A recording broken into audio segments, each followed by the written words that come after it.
오늘 어떤 주제인가요? 대인관계를 성공적으로 만들어 가려면 네. 반드시 필요한 도구가 있는데요. 바로 소통입니다.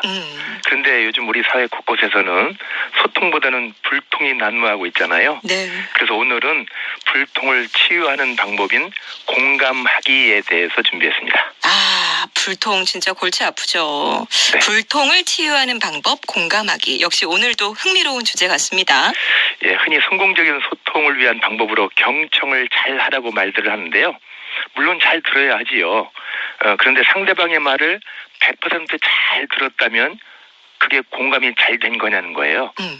휴일날 하루 종일 소파에 누워서 TV 야구 경기를 보고 있는 남편에게 바쁘게 일하던 아내가 볼멘 소리로 여보 뭐해? 라고 했다면 그게 무슨 뜻이냐는 겁니다. 그때는 정말 뭐 하는지를 묻는 게 아니죠. 좀 도와달라 이런 뜻 아닌가요? 그렇죠.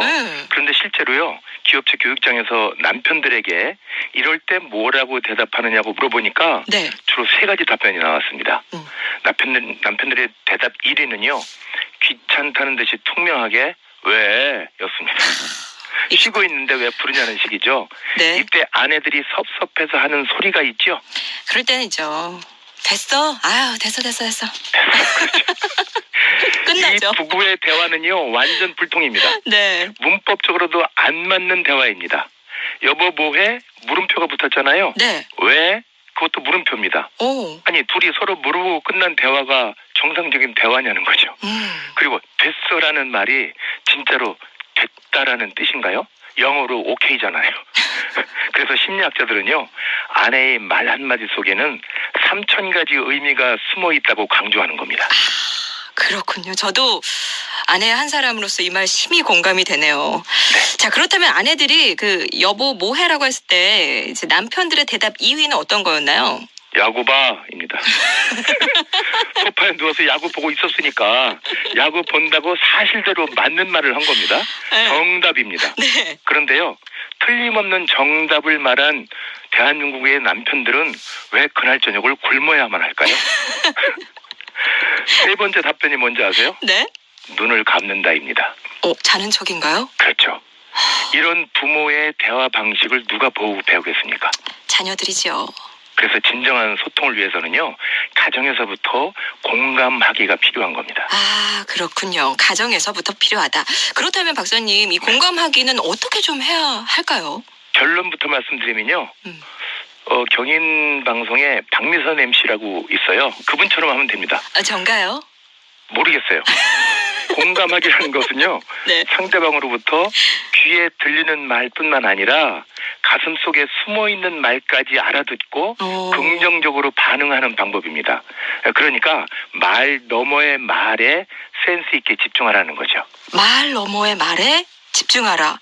아, 진짜 일단 저처럼 하라. 일단 박사님이 저를 간파하셨고요. 오늘부터 무거운 무게감을 가지고 하시겠네요. 네, 근데 사실입니다. 네. 진짜 이 숨어있는 말을 잘 파악해야 되는데 구체적으로 어떻게 좀 그런 걸 찾을 수 있는지 공감을 잘하는 방법이 또 있을 것 같거든요. 네, 전문가 앞에서 제가 포크레인 앞에서 호미질하는 느낌이 들긴 하는데요. 아니요. 저는 학문적으로 연구해보니까 네. 공감하려면 우선 무엇을 들을 것인가가 중요합니다. 듣기에는요 주로 3가지 수준이 있습니다. 가장 흔하게 듣는 방법이 소리 듣기입니다. 네. 당신 뭐해? 라는 소리만 들으니까 뭐 야구 보잖아 라고 나오는 겁니다. 부부간이나 고객의 대화가 소리 듣기 수준에 머물러 있는 경우가 많기 때문에 열심히 하면 할수록 소리만 커지고 만족은 없는 겁니다. 아, 소리 단계. 그 다음은 또 어떤 단계인가요? 의미 듣기입니다. 의미 듣기. 네, 상대방의 목소리보다 의미를 알아차려야 하거든요. 그래야 뭐 필요해 도와줄까라고 호응을 할 수 있는 겁니다. 우리나라 남편들이 그래도 여기까지는 좀 하는 편입니다. 네. 직장에서도 마찬가지입니다. 상냥하게 무엇을 도와드릴까요? 까지는 잘합니다. 그런데 고객에 대한 마지막 한 가지가 부족해서 감동까지 이어지지 않는 경우가 많다는 거죠. 그러니까 고객 감동 서비스가 어렵습니다. 그렇죠. 자, 듣기의 3가지 수준. 그 네. 마지막 한 가지는요? 바램 듣기입니다.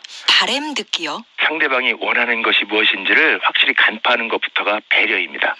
바쁘게 일하던 아내가 여보 뭐해라는 의미가 음식물 쓰레기라는 아내의 바램을 알아듣고 움직이는 남편이 가정에서나 사회에서 불통을 없애는 소통 전문가라는 겁니다.